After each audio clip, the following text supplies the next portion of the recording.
how much money do YouTubers really make?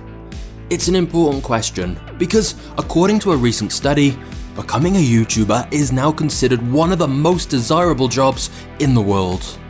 And yet, some articles will tell you almost nobody is even making a living from YouTube. But then on the other side, some people talk about normal people becoming millionaires from their videos. So, what's the truth? How rich can you get from YouTube? In this video, we're answering how YouTube ad revenue works, how much money you can make from YouTube, and all the other ways some YouTubers profit from their channel, including some monetization tricks you may want to use yourself. For example, I'll be explaining how a video with less than 1,000 views made me over $500, and yet a video with 10,000 views made considerably less. So, let's delve into the truth about making money on YouTube.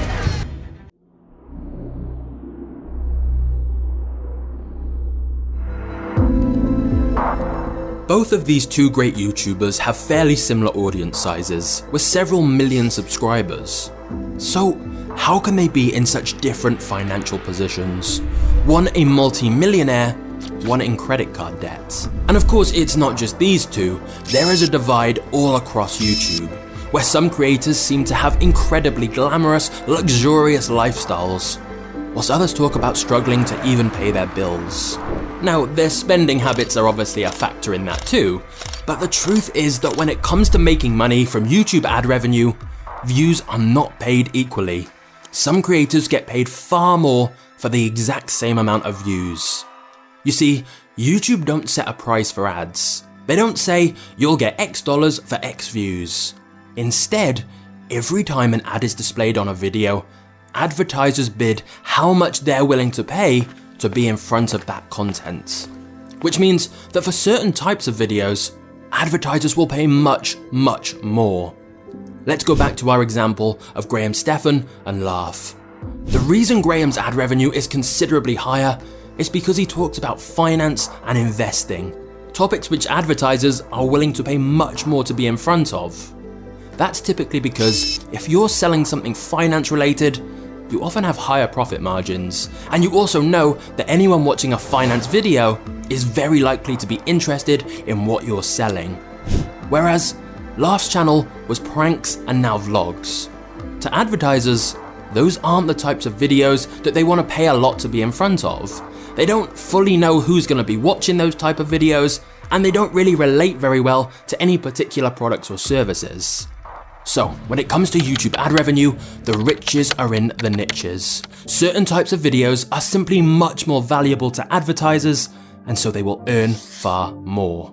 And if you have your own channel, when you go into Creator Studio, you'll be able to see which of your videos advertisers are paying most for by looking at the CPM. This metric tells you how much advertisers pay for every 1,000 monetized views of that video. So, hypothetically, a comedy sketch may have a $2 CPM.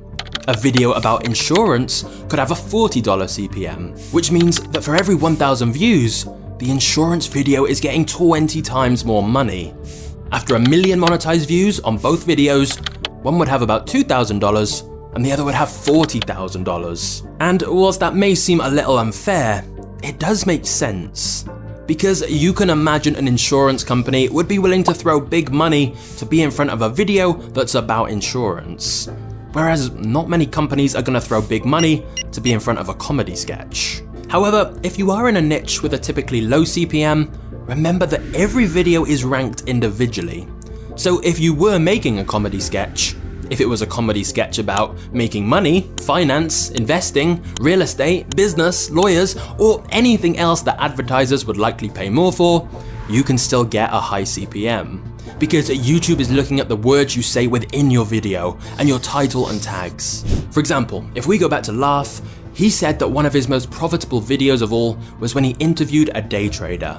Now, he has interviews with far more views, but because day trading and investing are keywords with such high CPMs, he made considerably more money from that video. So if you really wanted to, you could deliberately make content around topics that are known to be more profitable. This meme perhaps sums it up best. You are making $500,000 and you were only gonna pay me 30? You're getting 30 grand? I'm getting 1,000! But you guys are getting paid? But that's not the full picture. Advertisers don't just pay more for certain topics and keywords. They also pay more depending on who the ad is being shown to.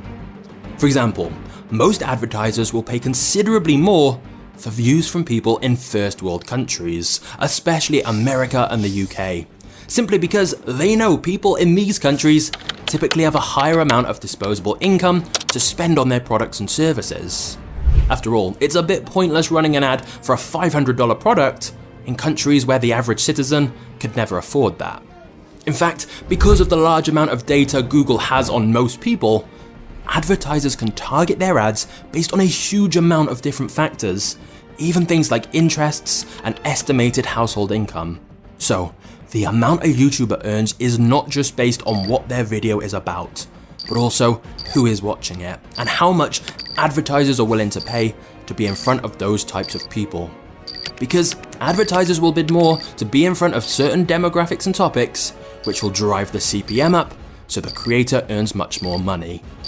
And so you can see why a site like Social Blade that tries to estimate YouTuber earnings is never going to be accurate. You can see here, they're guessing the CPM is between 25 cents and $4, which for many channels is incredibly low. And even if it is between that range, there's a big difference between 25 cents and $4 per 1,000 views. So Social Blade can't possibly give you a reliable estimate of ad revenue. But hold up, because this is just the tip of the monetization iceberg. For the richest YouTubers, ad revenue is not how they make most of their money.